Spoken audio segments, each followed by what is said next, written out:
Thank you, President Garber. And thank you, former President Gay, who called me last year to extend this offer.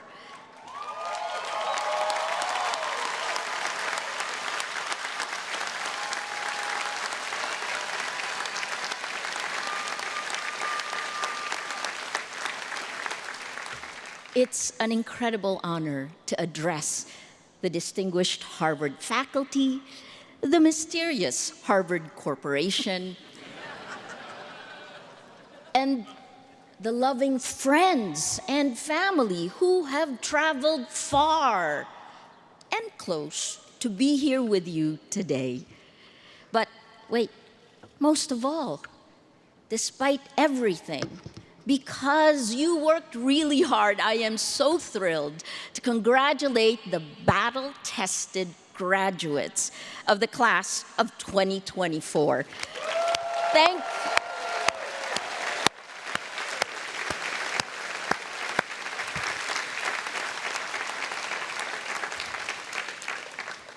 This was a harder speech to write than the Nobel lecture, you know. Because since 2021, the world has gotten so much worse. We live in a dystopian science fiction world where everything can change in the blink of an eye, when you have been forced to turn crisis into opportunity. No one knows this better than the class of 2024.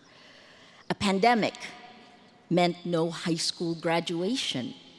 Your first year here in lockdown, wearing masks, afraid of contact. You laid out all of the problems, the existential problems we face today. We were pushed online in the virtual world, and that made things worse because the accelerant to conflict and violence, to us against them, to wars that have killed tens of thousands, sparking historic campus protests, that accelerant is technology.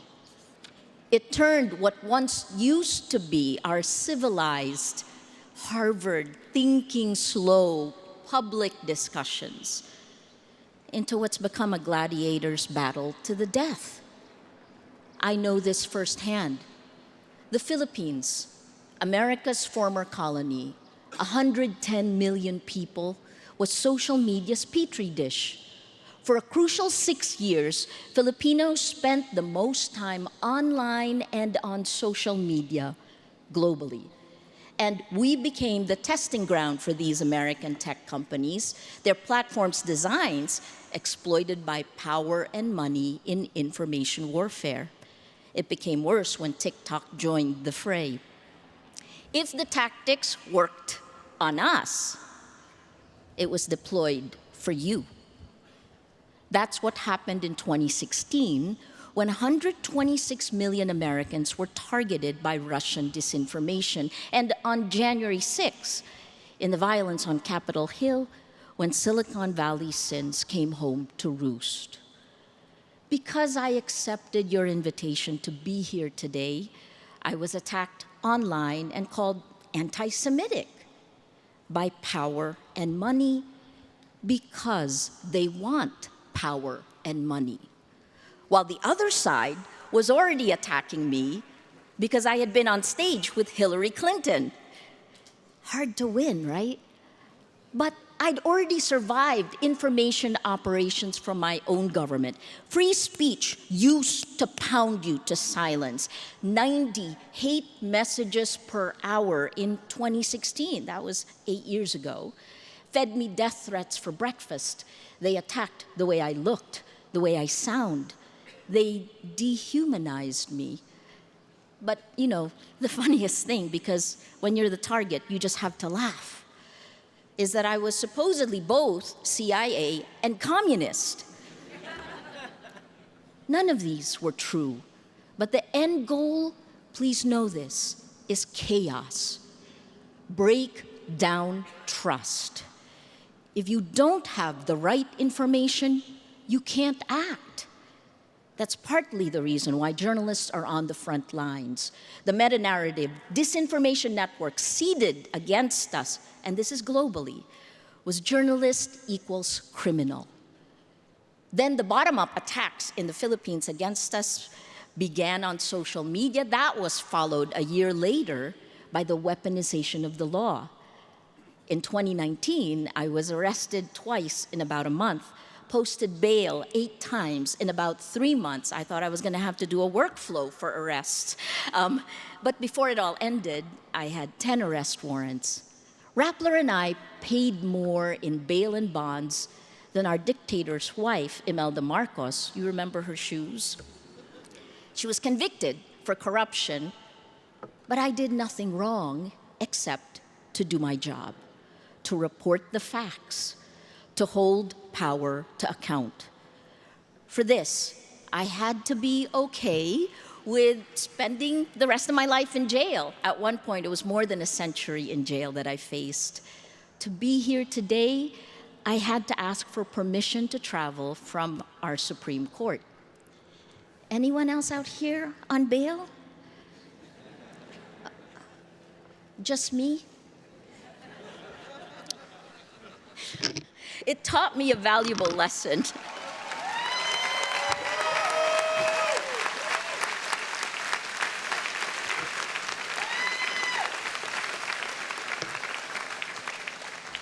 I loved the speeches of the students today. They were incredible because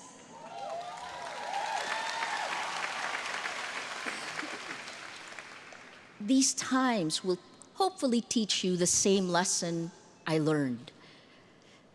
You don't know who you are until you're tested, until you fight for what you believe in, because that defines who you are. But you're Harvard. You better get your facts right. Because now you are being tested. The chilling effect means that many are choosing to stay silent because there are consequences to speaking out.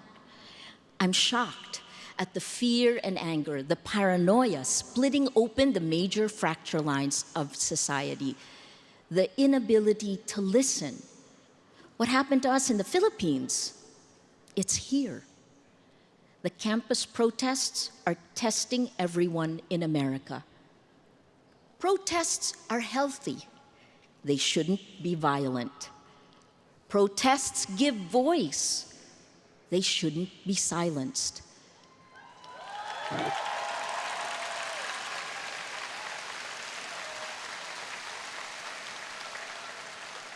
But you live in complicated, complex times where I think administrators and students also faced an unacknowledged danger.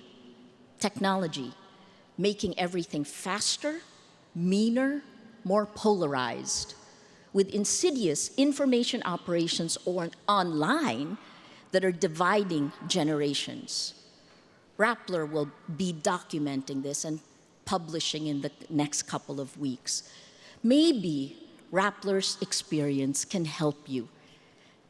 After all, we were in hell, and now we're in purgatory, right? It can get better. And here are 3 ways we've learned, right? 1, choose your best self. 2, turn crisis into opportunity. And 3, it's wonderful to have heard this several times from the stage today. 3, be vulnerable. 1, choose your best self. Set and stay focused on your goals, but know the values you live by. How important is power? How much money will make you happy? Because the only thing you can control in the world is you. Too often, we let ourselves off the hook, refusing to look at our own difficult or ugly truths. We rationalize bad behavior. Remember that character is created in the sum of all the little choices we make.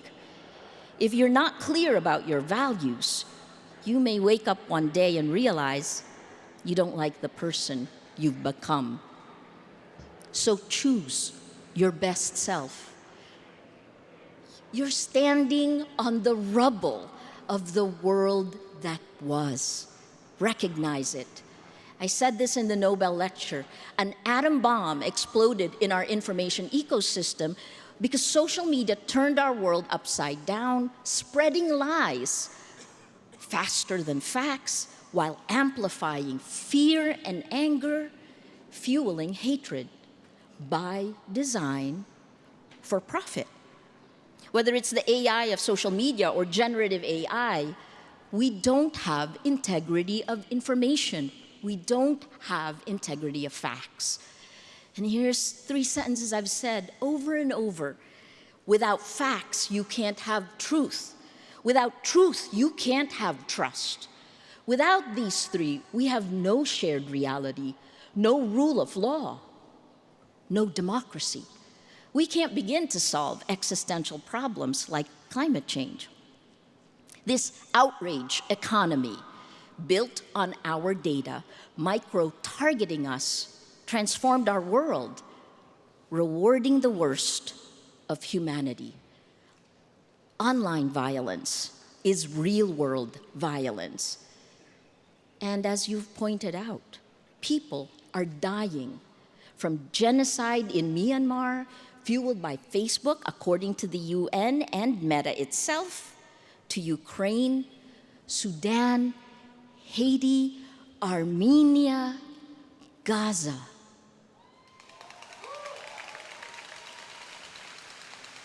The challenge today is whether our international rules-based order still works. Does it? The challenge is justice, core to our humanity. Too many powerful people are getting away with impunity, from countries to companies. And it is dividing us in ways that are literally destroying us, destroying democracy, destroying trust. In Cambridge Commons, just on the other side of that gate, there's a marker to American patriot William Dawes, who, like his more famous friend Paul Revere, rode through here sounding the alarm. The British are coming. Well, today's equivalent, an alarm that's made me feel like Cassandra and Sisyphus combined, because I feel like I've been shouting since 2016 when I watched our institutions crumble quickly in the Philippines. And I will say it now. The fascists are coming.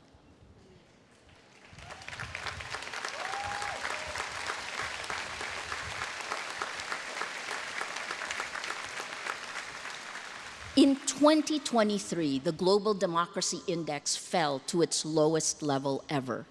Today, 71% of the world lives under autocratic rule. We are electing illiberal leaders democratically. And once in power, these autocrats not only crush institutions in their countries, but they form alliances and create kleptocracy Inc. This is your challenge. It is our challenge. And Harvard played a role in getting us here. 7 years ago, Mark Zuckerberg stood at this podium, finally got his degree, and said that his life's purpose was to connect the whole world. Move fast, break things, Facebook said. Well, it broke democracy. In my book, How to Stand Up to a Dictator, we were fighting too. I named 2. Not just Rodrigo Duterte in the Philippines. He's one man who crushed institutions, but even more powerful was Mark Zuckerberg, because he, along with tech bros, are controlling the world. Okay, I will shut up. Enough, right? Because let me bring it to you. The battle to regain trust begins now with all of you. Harvard says it educates the future leaders of the world. Well, if you future leaders don't fight for democracy right now, there will be little left for you to lead.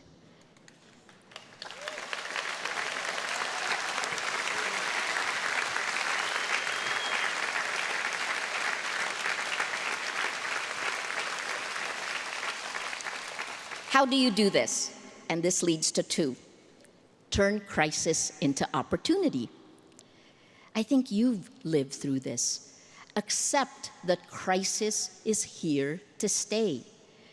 In Rappler, my co-founders, and one of them is here, Glenda Gloria, who's a Neiman Fellow from 2018, we learned to embrace the worst scenarios we could imagine, and this happened during our darkest times. Then we workflowed what our company would do. We drilled our team, and we prepared for the worst. We also learned, strangely, to become punching bags, because we didn't want to tear down our judiciary. We didn't want to tear down our government. We knew how potent fear is, and we tried to step in. I mean, at some point, you get angry when silence is consent, but you understand. Well, I did have good news. Remember, we put out all of our worst-case scenarios, and the reality we lived through was so much better than we could have imagined. Hell, purgatory, right? It didn't mean we weren't afraid. We just made a pact among the 4 co-founders of Rappler that only one of us could be afraid at any single time. We rotated the fear. But now, for you, for us, the corruption of our information ecosystem is about to get worse. Because of deep fakes, you can't trust your eyes and ears. Because of chatbots, you can't trust that the person you're communicating with is even human. After Elon Musk bought Twitter, he fired its trust and safety teams. Meta and Google also cut some of their staff. So as half the world goes to the polls, goes to vote this year, there will be fewer safety measures in place to protect us. Now, big tech is choking traffic to news sites, which means you will get less news in your feeds. How do you know what's real? How do you know what's fact when your emotions are what's manipulated, when our biology is hacked? Instead of the facts, the enshittification of the internet is in full bloom. More trash, more propaganda, more information operations that push our emotional buttons. Paris Mayor Anne Hidalgo deleted X last year, calling it a human sewer.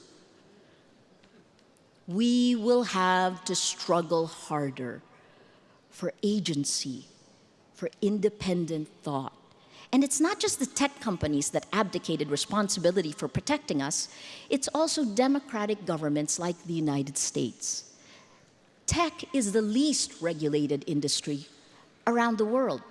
That's why the US needs to reform or revoke Section 230 of the 1996 Communications Decency Act.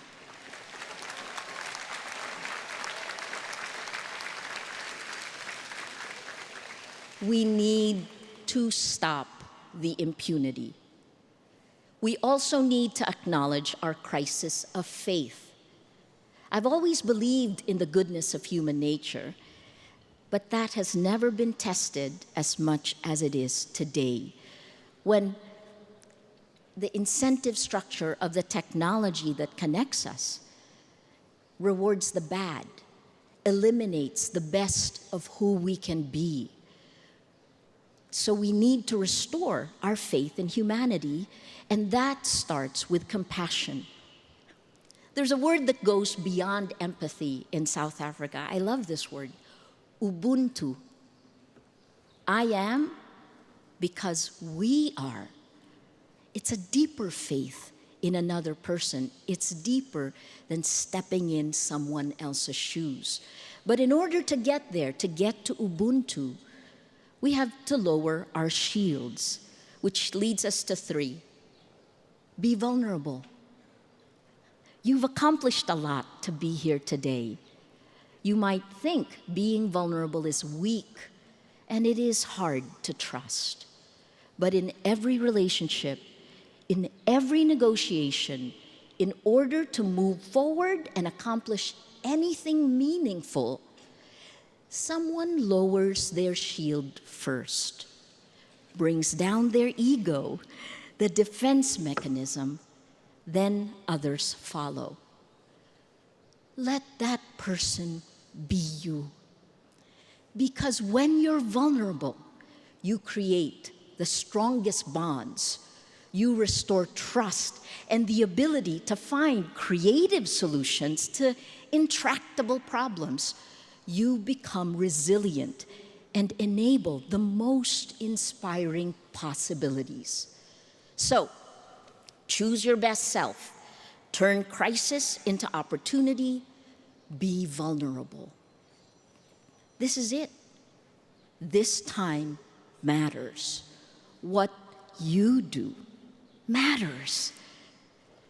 The war isn't just happening in Gaza, in Sudan, in Ukraine. It isn't just out there. It's in your pocket. Each of us is fighting our own battles for facts, for integrity, because the dictator-to-be can zoom in and target each of us.